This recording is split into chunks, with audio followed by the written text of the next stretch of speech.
Hi guys, it was requested that I do a hair care video, so that's what I'm doing. First off, I have to admit that I am not absolutely dedicated to a particular brand or type of shampoo and conditioner. At the moment I'm using Original Source because I ran out of my Lush one and Lush was closed, and they had it in a pound shop, and it's pear and avocado and it smells amazing. And also with pear and avocado it's quite moisturising, which is nice. So I'm using that and the matching conditioner just because they were cheap and they were accessible at the time. So I use Lush shampoo bars quite a lot. I used to use Ultimate Shine until I realised that that's what was causing the major painful spots on my back. So I was allergic to that. I tried their, I know it's a blonde one, it comes in lumps rather than a bar. I was allergic to that as well. And then I moved on to Godiva. I loved Godiva. It's especially good if you have dry hair because it's got cocoa butter mixed in with it. Although I did find that it wasn't the greatest value for money because the chunks of cocoa butter don't really dissolve that much, so a lot of your shampoo bar gets kind of left unused at the end. So the last Lush one that I was using that I was loving was the bluey purple one. I think it's called Scenic, and it smells like some of their cherry blossom products, which was amazing, and I loved it, and the whole bar got used up. So yeah, I think a lot of people think that the Lush shampoo bars are expensive, but they last a really long time, and when you're travelling they don't leak, so it's brilliant. So I've also used the Jungle conditioner and I love that, but I tend to just be lazy and use bottled conditioner because it rinses out easier. Although American Cream is amazing as well, so if you're wanting to try one of the liquid Lush conditioners, try American Cream. If you want to try Jungle, I will warn you that when you're in the shower your hair doesn't feel particularly conditioned and moisturised. See, when you get out of the shower and you start brushing it and drying it, it feels amazing, so kind of persevere with it. So the only thing I think that really needs mentioned about how I wash my hair, that I think I do differently from some people, is that once my shampoo is in, I actually leave it in for a while. I foam it all up, pile my hair up on top of my head, and then while my hair is piled up on top of my head, I wash my back because my hair is out of the way, and I wash my legs because that means I can lean over to reach my feet and my ankles without my hair flopping around my face because it's smooshed up on top of my head. And then while I'm washing like my arms and my torso, I start rinsing my hair, and I rinse my hair for a pretty long time because I find that days when I'm in a rush and I haven't rinsed it for a long time are when my hair looks duller. So I think it's really important to rinse out a lot.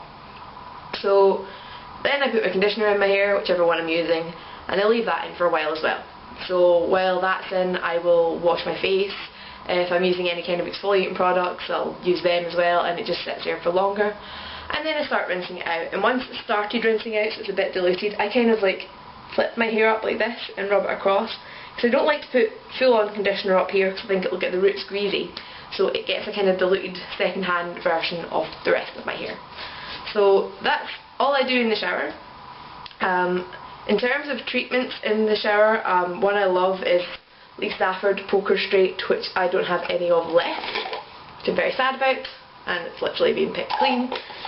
This is fantastic. It's got a weird smell, but I quite like it, and it never makes my hair look greasy or loaded down, and it just makes it so soft, and it helps with heat damage and things like that, which is always good and very important.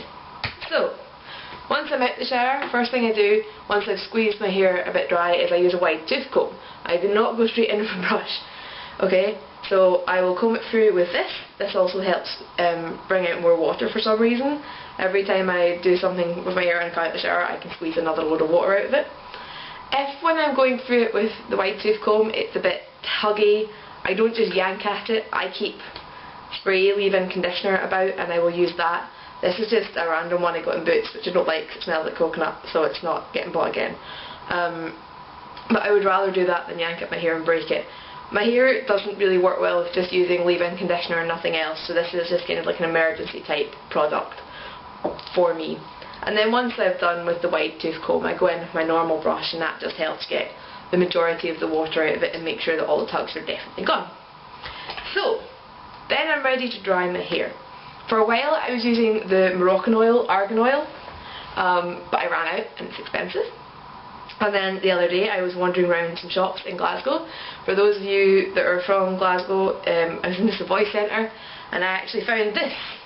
And it's argan oil, and it's not the greatest of packaging because, I don't know, I feel like once I've poured it onto my hand I don't really have a hand free to pop the lid back on. But this was only £2, okay?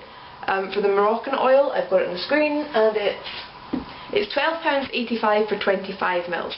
Now this is 18 mils, it's not quite as much, but that is like more than 2/3 of it for, I guess 2/3 of that price would be about £8, so it's like a quarter of the price. And this one smells like orange chocolate. I kid you not, it smells like orange chocolate. So I'm just going to use that just now, because as you can tell I do have wet hair. So it's just like a pop-on cap, which is what I don't like, because I find that once I've like poured some onto my hand, it was loads. You can see it's just a kind of orangey colour. I'm trying to like juggle everything. So, orangey, chocolatey. I just kind of like rub that between my hands and then start distributing it through my hair. I always start with the lengths because roots are the area that are going to get greasy first, so I tend to keep product away from the roots. Push it through the length, and then anything that's kind of left in my hands I will just kind of like scrape through the top. Then I kind of brush the product through so it's more evenly distributed. I always do this, although it does kind of annoy me because my hands are usually kind of slimy and flippy on my hairbrush. So in terms of hair serum, yes, I still use one even though I'm using the Moroccan oil.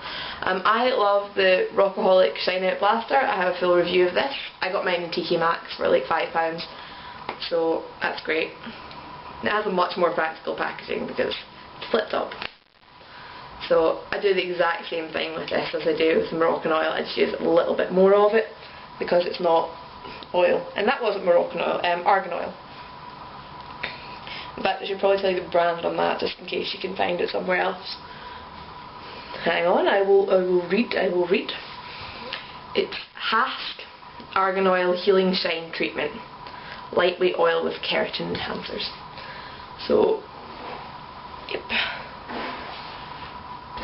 So the next product for me is the most important of all of them, and it's the heat protection spray. Again, like with the shampoo and conditioner, I don't have a particular one. I just buy whatever one's on offer, cheap, good. At the moment this is on clearance in Boots, so I'm using this one. But Boots have an own brand one in a clear bottle that's really, really nice. I like it, it's a good smell. The bottle's clear so you can actually see when you're running out much easier, and it's on offer quite frequently, and it's got a good proper like misty spray, so it's this one. So I've had ones before that are really not misty and it's difficult to know that you've covered all your hair. So I'm really generous with the heat protection spray. And I get it all over the top, and then I kind of lift my ponytail down the length of it. Make sure I definitely get in at the ends, because if you've got split ends that's where damage is going to spread up easiest. And I do down the bottom of it, slightly underneath. And then I actually split my hair in half as well. And then do both bits of this, just to make sure it's all the way through. And then again, in with the brush and spread it out.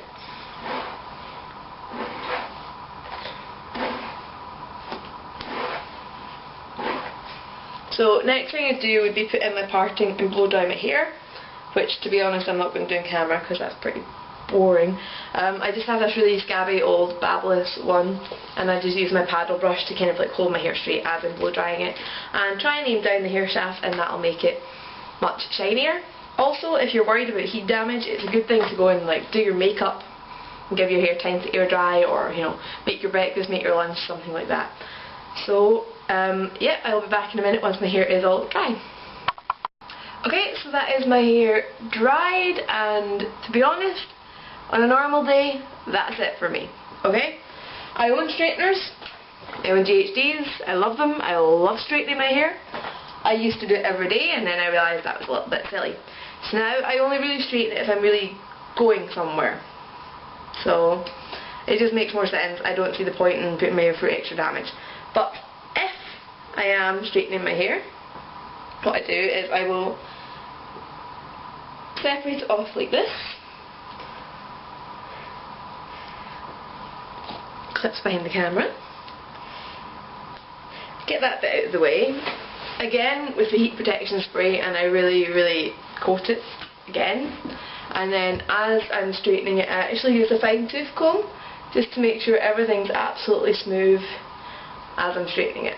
And then I'll just take another layer, and I usually do it in about 3 or 4, and I do my fringe last. The good thing about the tail comb is that when you're doing your fringe or whatever beside your part, you can make sure and lift a really fine top section to make sure you don't run the risk of ending up with a dent, which has happened to me before and is not much fun. I also occasionally curl my hair, and again really liberal with the heat protection spray. In terms of other styling products, the only things I really use are dusting powder, which I think is great for backcombing your hair or if it just looks a bit flat, and hairspray, and I have the Tiki Rockaholic one, which I only bought because I was hoping it would smell like the serum, and it doesn't. So yeah. If I'm backcombing my hair, I tend to put that in, backcomb it, and then spray it once it's backcombed. I find that combination works best for me. In terms of other kind of like intense conditioning treatment-y type things, to be perfectly honest with you, I know some people are probably going to say this is gross, but if I'm not going anywhere, I don't wash my hair. I wash it every second day at the moment anyway, but for example, when I was in my cast, I had uni on a Thursday, no uni on a Friday, nothing Saturday, Sunday, nothing Monday, and then uni on Tuesday. So I would kind of like wash my hair Wednesday, Thursday, and then not wash it again till the next Tuesday. And I still had showers, don't get me wrong, not that classy, but it's the best, cheapest, most natural, intensive conditioning treatment ever, because just the oil that your hair produces is really good, and the fact that your hair has a rest from the heat and just all the other stuff that you put it through when you're washing your hair. I don't know if people think about it, but you know, you get dried hands from like washing your hands because the soap strips away the natural oils. You're doing that every time you dry your hair. So if you're not going anywhere and you know you're not going to see Andy, spending a couple of days of not doing that to your hair is actually going to make such a huge difference that you would not believe, and it's free. And the only other treatment I want to talk about is one that I bought last summer when I was trying to go blonde, which didn't go that well. And I was just looking for putting as much moisture into my hair as I possibly could so that it didn't like severely dye.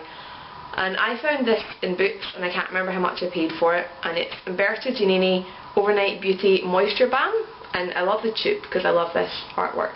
But this is literally moisturiser for your hair. I mean, look at it, it looks like legitimate moisturiser.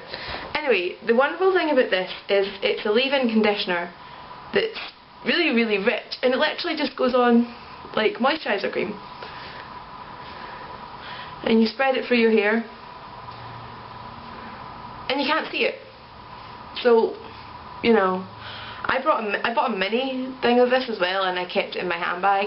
And if I was out and about during the day and I suddenly got really annoyed with the fact that my hair was feeling drier than usual because of the bleach, I could whip that out and shove it in it and it would feel better, and I'd stop worrying about it, and my hair looked, you know, normal. So I mean, I guess if you used like hundreds and hundreds and hundreds of it, it would start to look bad. But yeah.